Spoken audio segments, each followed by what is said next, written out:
Good morning, vlog. I hope you're having a really good day and welcome to another weekly vlog.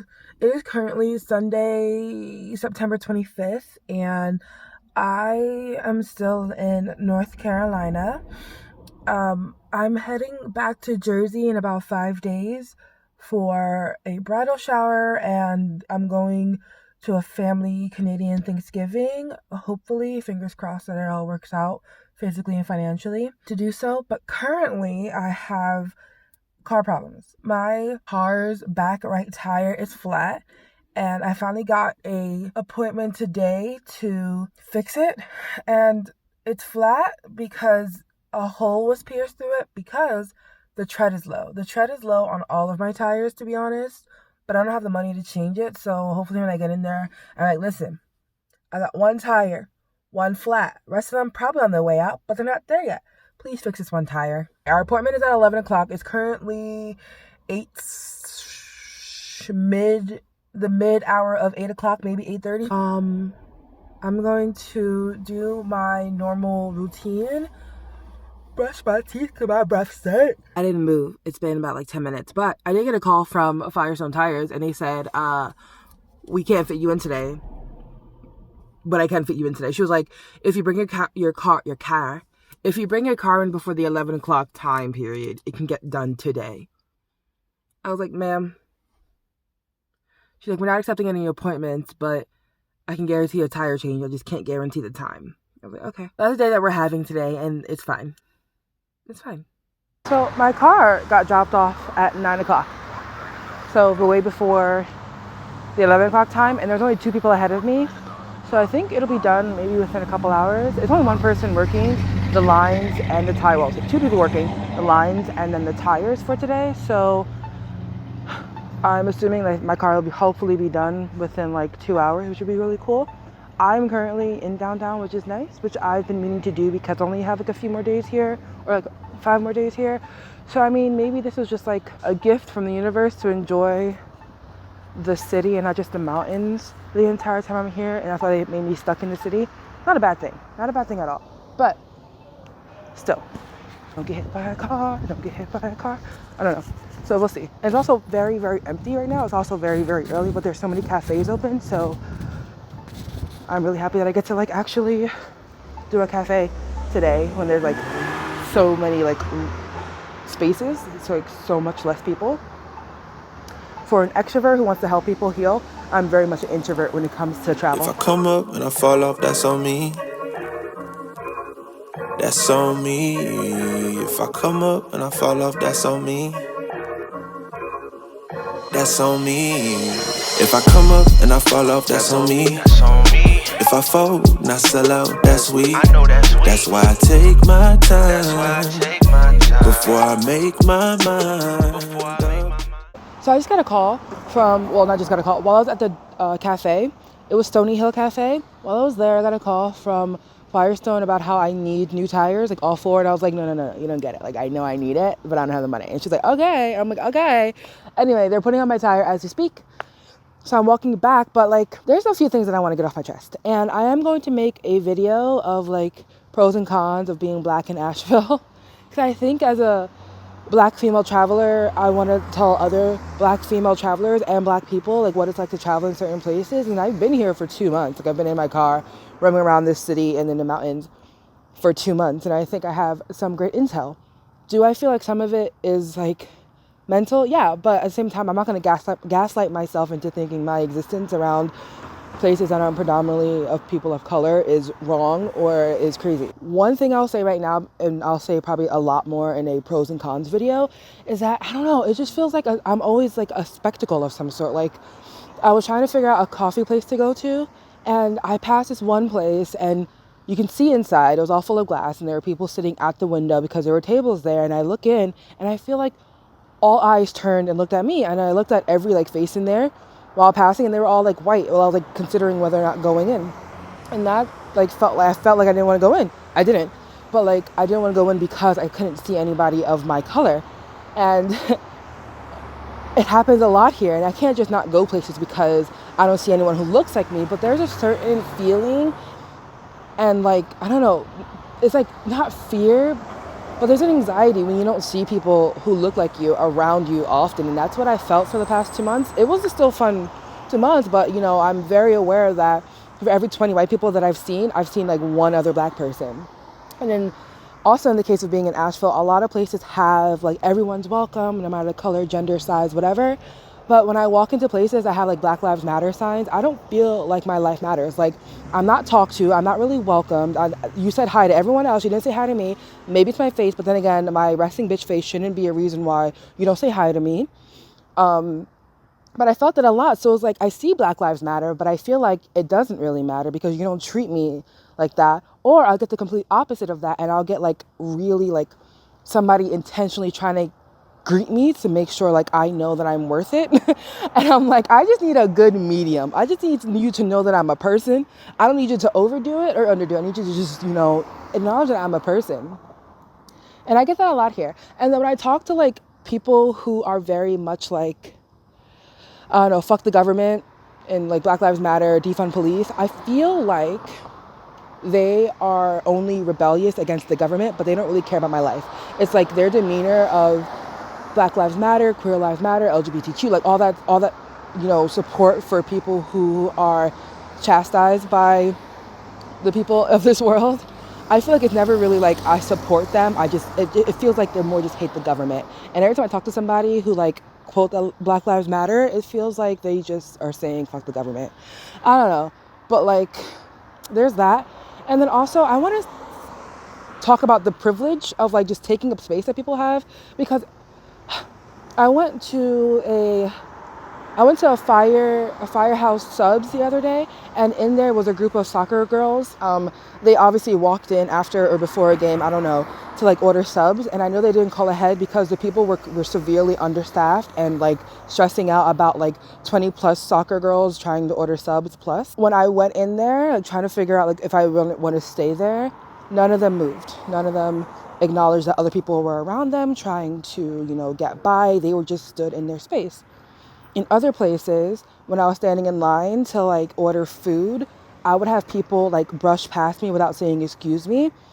Or when I was trying to get somewhere, I would have a group of people in front of me and they're all just there in the middle of the street figuring out what they want to do, whatever, but they couldn't acknowledge that they were in a place where other people were. So I think there's a conversation that needs to be had about privilege and how it's not just in the systems built in the world or the workplace. It's literally in the way you carry yourself, because there's no way that you can take up that much space in a public space and not realize there are people around you trying to get through and you're just hella focused on yourself.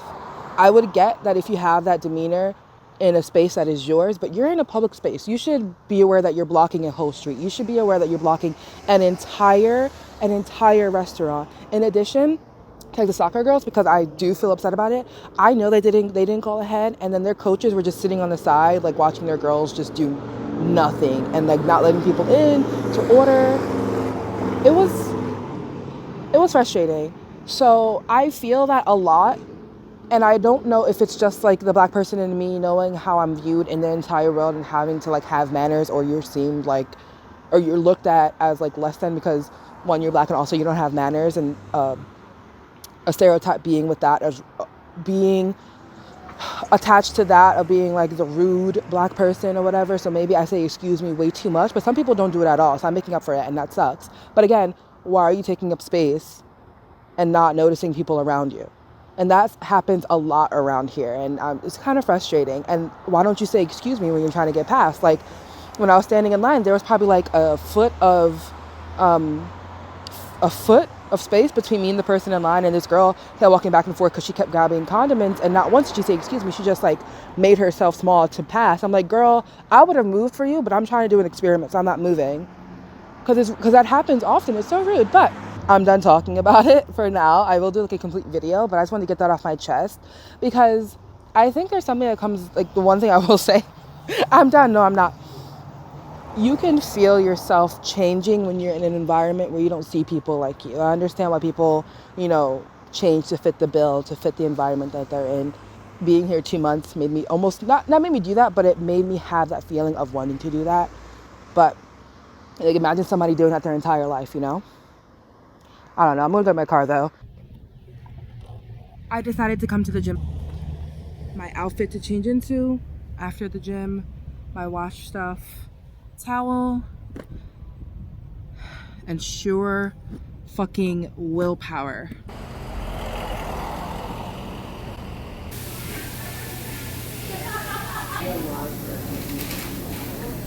So much. May I do cheese? That spicy one? Yeah. That's it. It's for here.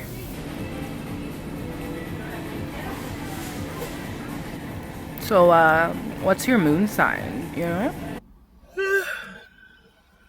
It's a brand new day. It is what I like to call D-Day. I'm not going to tell you the full detail of it.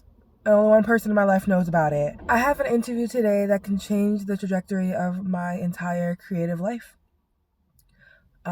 It's an opportunity to work with a brand who will help me invest in my creative endeavors. I sent in my application, which was a 2-minute video talking about myself and what I want to bring to the world, basically, in my authentic self. And from that application, that video, I was chosen out of 25. And then they did another round where I was chosen out of 10. And then those 10 people get to interview with the team who is promoting this opportunity.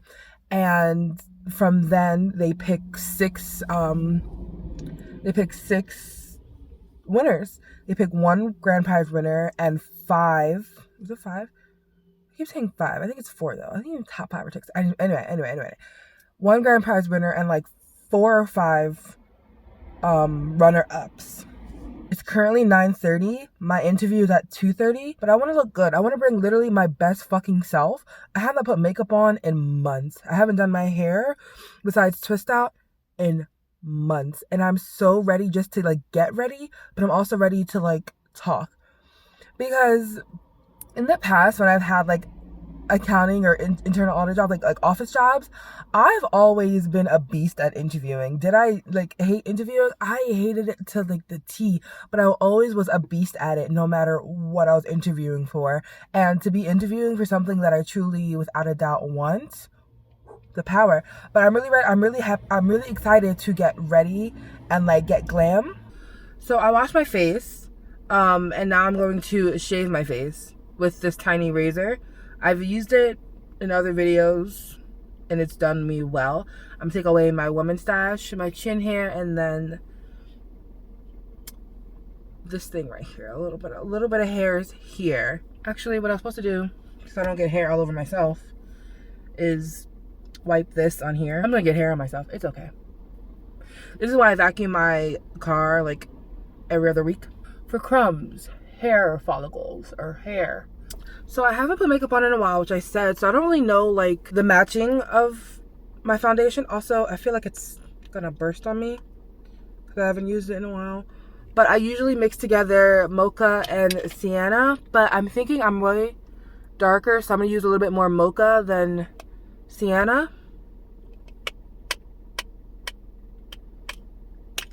I don't know, we're gonna figure it out. But is this the e.l.f. foundation buffing brush, this, and the Can't Stop Won't Stop concealer in the shade Neutral Tan to highlight.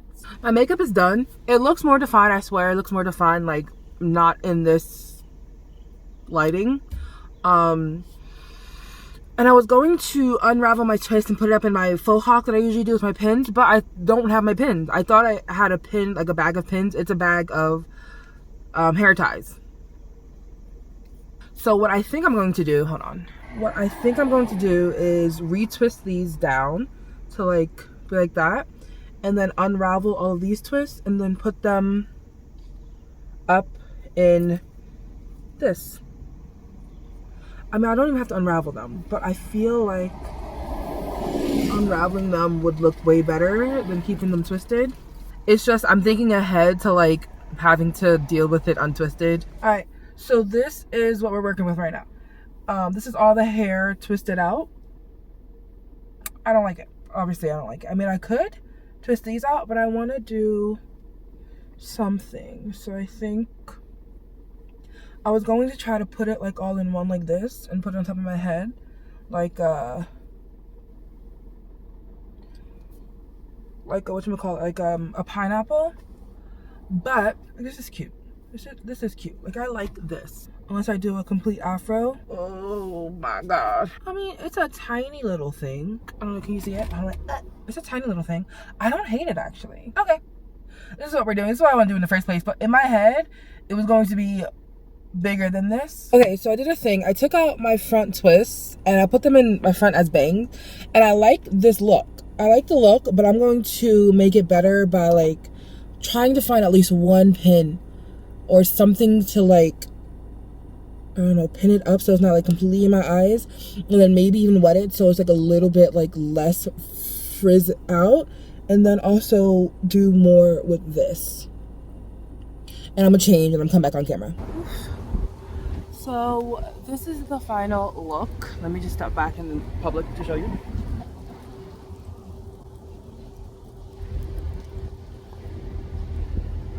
I wet this. I couldn't find a pin. It is what it is. It's fine when it's not in the wind. So I like the look that I'm looking like. I'm just gonna put on earrings and perfume and then have my interview in a couple hours because we're on time. Like, we're on time. That's so cool. Oh, lip gloss. Lip gloss. I think it's just me, but don't you hate it when you think a guy's into you but he just doesn't like you? Interview that I had is over. I feel like I did good in it.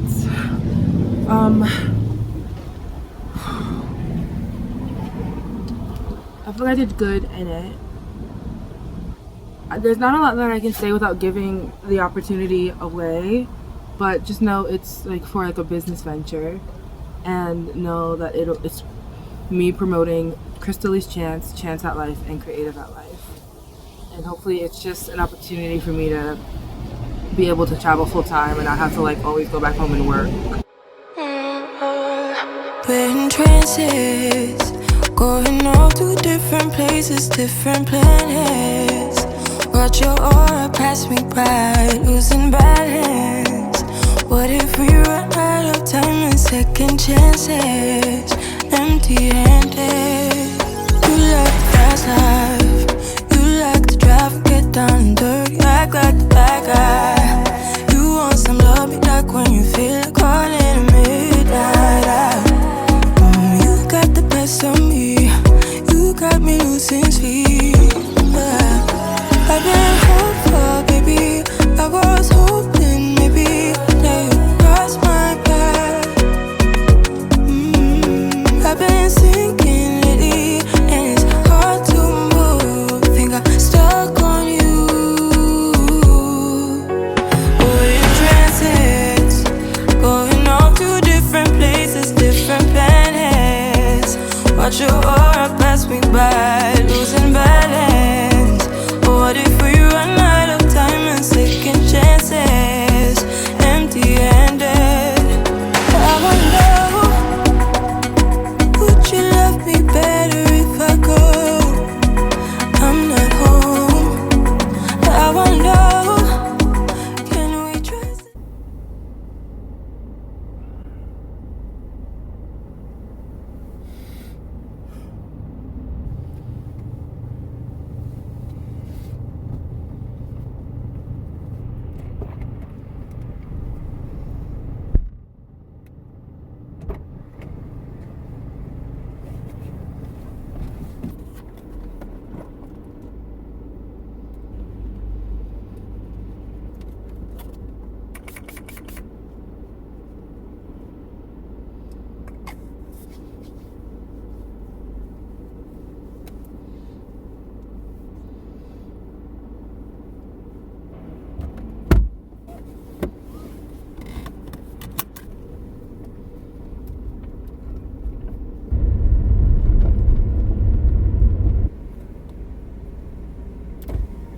Hi, good morning.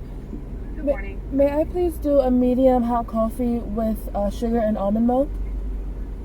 I'm sorry, that was not a medium hot coffee. You said sugar and what else? Almond milk? Almond milk. Yeah, I can do that. What else for you? Sorry. May I please do a bacon wake up wrap? Yeah. That is all for me. Okay. Yeah, it's gonna be 683. Thank you. You're welcome. 83. You doing okay? I'm doing well. How are you? Okay. Well, have a good day. Thank you. You as well.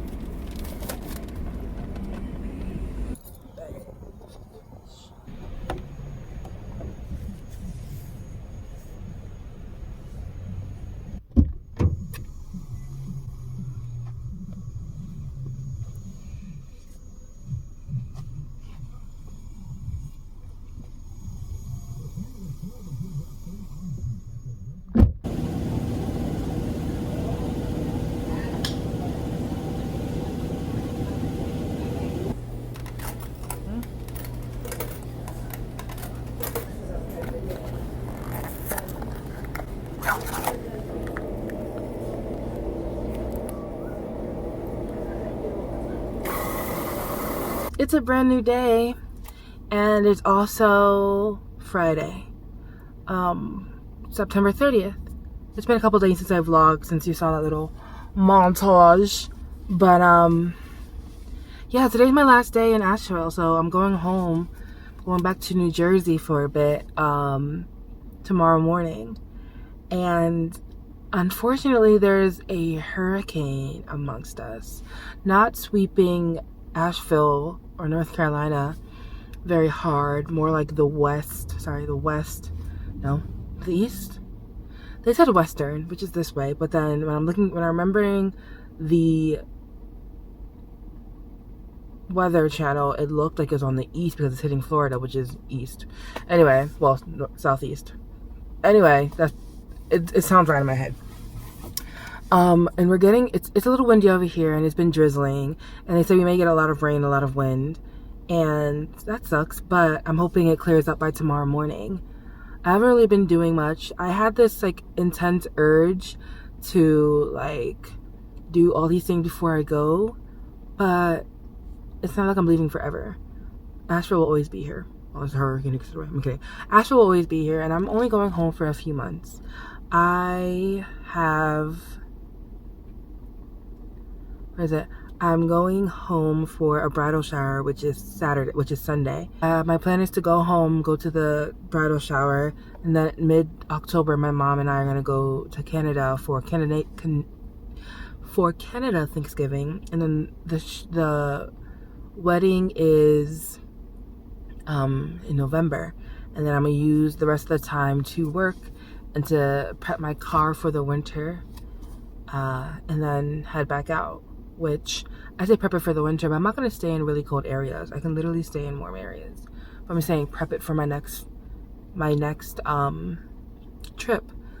I know that this trip started off as like, I'm gonna go here, here, here, and here, and do all these things, and it ended up just me being in Asheville for 2 months, just in my car, up and down the mountains, and just chilling and having a lot of revelations. And I like that. And I also feel like this was like a trial period of like, can I even have this lifestyle of living in my car and vlogging it? And the answer is yes, and so I'm really excited to get back to that. You know, the weirdest thing about staying in my car, honestly, is when I choose to stay in a residential area and like people can see me. But every time there's an ending in my life, I always want to do this big goodbye, have all these big memories, these big collage, and show down memory lane. I think it's the artist and the poet in me, but I also just think I feel like I'm saying goodbye forever to anything when something's ending, and that's not the case, right? When I first came out here, I was just one of the videos before I first came out here was me saying goodbye to my apartment and then talking about how I try to make a home in every place or everything that, you know, I experience in life. And I think I try to make a home in goodbye too. I think every goodbye is permanent and definitive, and there's no coming back. And when I know something's ending or actually just being on pause, I'm like, oh, this is it forever. This is goodbye forever, and it's not. It's just goodbye for now. some things are goodbye for now. Some things I'm really happy that are goodbye forever.